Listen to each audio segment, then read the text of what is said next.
Okay, so you co-sponsor the Toomey budget. Do you think that budget went far enough with entitlements, and what are you going to do for entitlements, to address entitlements? Well, the first thing is I think there are already proposals out there to address entitlements. For example, Congressman Ryan's introduced a plan, and as I've said, if people don't like it, why don't they introduce their own plan? But we have to do something about Medicare, especially Medicare and Medicaid, because they're going to go bankrupt in 5 to 12 years, and they're going to bankrupt our country. And so, that's one proposal that's out there. I said, I'll support any plan that takes on entitlement, that does three things. The first, doesn't change entitlement, doesn't change Medicare for people like my mom or people that are already on the program. Number two, keeps those programs solvent so they don't go bankrupt, or they don't bankrupt our country. And number three, don't raise taxes.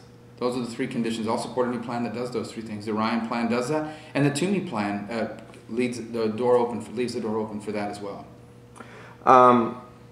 Now, this morning the Washington Post put out a piece saying that you're one of the five senators to watch in a meeting today at the White House. What are you going to tell the president? Well, my mom and my dad are both recipients, or my dad passed away in September, so my mom is a recipient of Medicare and Social Security. It's an important program. My parents worked very hard their whole lives, but never really saved a lot of money, so to them Social Security and Medicare are very important.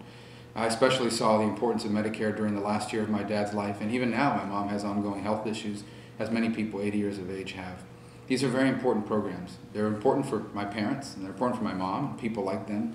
It's also important for us and for the future. It's important for us because we want Medicare to exist when we retire.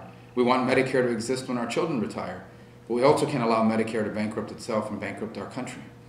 And so these programs have to be dealt with. They have to be fixed. They go bankrupt. If we do nothing, if we keep doing what we're doing now, Medicare will go bankrupt. The actuaries tell us that anywhere between the next 5 to 12 years, Medicare will go bankrupt. And you're going to see a program that will start having to cut benefits for current beneficiaries, won't even exist for future beneficiaries, and will help lead America towards insolvency. So we have to deal with it. Whether we like it or not, we must deal with these issues of Medicare and Medicaid. We need the president to lead on that. We can't fix major issues like that in this country if the president is unwilling to lead. We can't fix major issues like that if people up here in the city decide they just want to play politics with it, if they decide that somehow their political careers and their political futures are more important than the future of our country.